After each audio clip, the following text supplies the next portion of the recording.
नहीं है और भेजना नहीं चाहते हैं दूर, अगर कॉलेज है तो स्कूल है तो बच्चा नहीं पढ़ती। आप बहुत किस्मत वाले हैं, क्या और पढ़ने का दो उद्देश्य होता है। हालांकि आजकल सब कहते हैं कि पढ़ने का उद्देश्य इसके आगे कौन सी नौकरी मिल जाएगी। पढ़ने का उद्देश्य अब बना दिया गया है मात्र ये कि आपकी उससे जीवनचर्या कैसे चलेगी, आजीविका कैसे चलेगी। शिक्षा को, विद्या को आजीविका का एक साधन बना दिया गया है। ऐसा नहीं मानना चाहिए, ऐसा मानना भी नहीं चाहिए।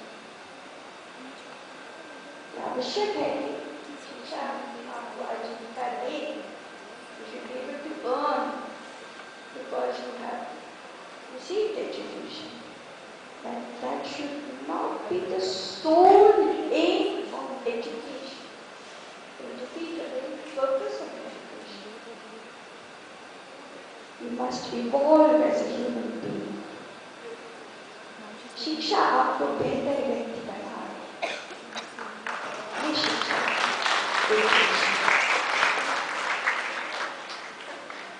आप कितना चाहते। यहाँ तो नौजवान बच्चियां बैठी, इधर आ जाओ बच्चियां, वहाँ बहुत धूप है, इधर आ जाइए आप यहाँ आ जाइए।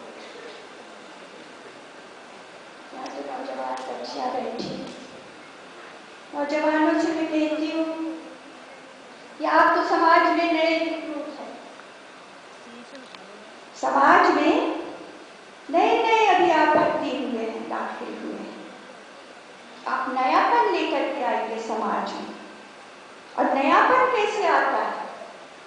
अगर आपके दिमाग में वही विचार है, वही रूढ़ियां हैं, वही सोच है जो आज से 100 साल पहले थी, 150 साल पहले थी, तो फिर आप तो नयापन नहीं लाए, नए विचार लाओ। तब तो नौजवान होकर के इस समाज में आप कुछ करेंगे। नहीं तो देखने में नौजवान और दिमाग के अंदर सोच है 100 साल पुरानी। ऐसा न करो। और जो 100 साल पुरानी, 200 साल पुरानी, इन्होंने अभी चर्चा किया गोस्वामी जी ने, है हमारे समाज में आज भी रूढ़ियां चल रही है। आज भी मैं तो इस महिला कॉलेज में, कालिंदी कॉलेज में खड़ी होकर के बात कर रही हूँ बच्चियों से और शिक्षिकाओं से, अध्यापिकाओं से, क्योंकि प्रोग्रेसिव है, आगे सोचने वाली है। तो अपने विचार को रूढ़ियों से लड़ रहे, इस तरह से शक्तिशाली क्या विचार है। रूढ़ियाँ क्या है? अभी हमारी सबसे भयंकर जो रूढ़ी है, जो सारी हमारी महिलाओं को प्रभावित करती है, बच्चियों को बहुत बुरी तरह प्रभावित करती है, और बच्चियों को जो दोयम दर्जा उनके अपने परिवार और समाज में मिल जाता है, वो उसी के कारण है, वो है दहेज प्रथा।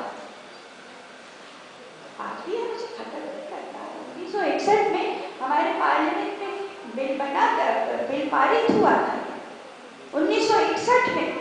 आज इतने वर्षों बाद भी दहेज प्रथा हम नहीं खत्म कर पाए हैं, और उसका उल्लेख मैं इसलिए कर रही हूँ क्योंकि ये दहेज प्रथा ही है जिसके कारण सब परिवार में, अधिकांश परिवार में सोचा हो जाता है कि लड़की क्यों पैदा हो गई, ये तो हमारे लिए बोझ है, लड़का पैदा होता तो अच्छा रहता, दहेज लाता, अब तो दहेज लेना पड़ेगा।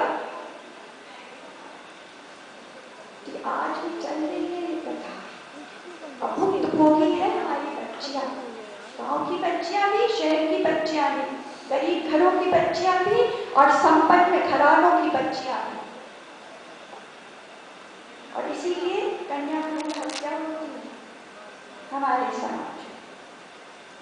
और एक तो ये धारणा कहाँ से आ गई कि पूरे परिवार की इज्जत का दारोमदार जो हमारी बच्चियां हैं उनके नाजुक कंधों पर रखा हुआ है, और किसी को इज्जत की परवाह नहीं है, और किसी को इज्जत की परवाह नहीं है, ना समाज के ना परिवार के। जो छोटी सी बच्ची है घर के अंदर, वही सारा इज्जत का सब उसने ले रखा है।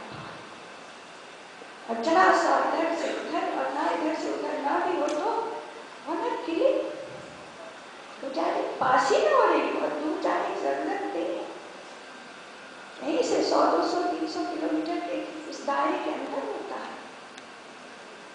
कौन लोग हैं? कैसे लोग हैं? इनसे जूझना है। कौन जूझेगा?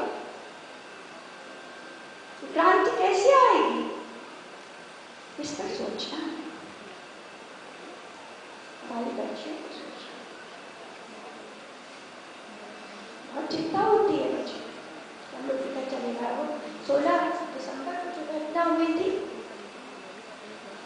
दिल्ली में चलती हुई बस में, तो पहली दफा तो ऐसी घटना नहीं हुई। मैं गई थी उससे मिलने, माता पिता से भी मिली, निरंतर संपर्क में रहता था। मगर ऐसी घटना तो बहुत सालों से हो रही है, गांव में हो रही है, आदिवासी बच्चों के संग होती है, हरिजन बच्चियों महिलाओं के संग होती है, और उम्र का भी कोई लिहाज नहीं होता होती है।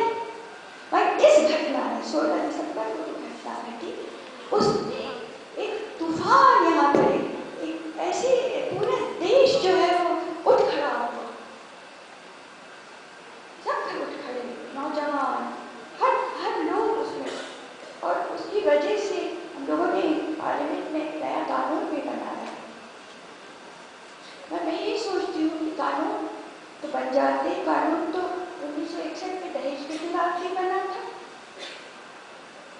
कानून तो बन जाते पार्लियामेंट में जहाँ की अभी बात हो रही थी, कानून तो बहुत बनते, बहुत क्रांतिकारी कानून बनते, मगर कानूनों को जो कार्यान्वित करते हैं अगर उनका दिमाग जो है वो विकसित नहीं है, वो प्रगतिशील नहीं है, उनकी सोच अगर आगे बढ़ी हुई नहीं है तो वो उस कानून का कार्यान्वित नहीं करेंगे, कभी नहीं होने देंगे। तो हम कहाँ से वो लोग लाए? हम कहाँ से वो लोग लाए जो इन प्रगतिशील क्रांतिकारी कानूनों को कार्यान्वित कर देंगे, लागू कर देंगे? यहीं से लाएंगे। और कहाँ जाएंगे हम लाने?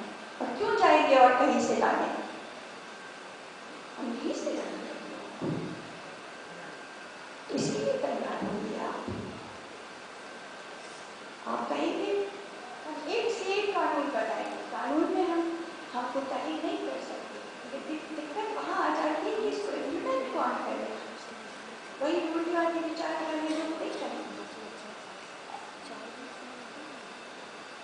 तो मैंने शुरू में कहा था कि मैं शिक्षण संस्थाओं में जाना पसंद करती हूँ, इसलिए कि मैं उन्हें क्रांति के अंकुर के रूप में देखती हूँ और मैं चाहती हूँ कि वो वटवृक्ष के रूप में आगे बढ़ पूरे समाज को सुकून दे, साया दे। समाज में बहुत ज़्यादा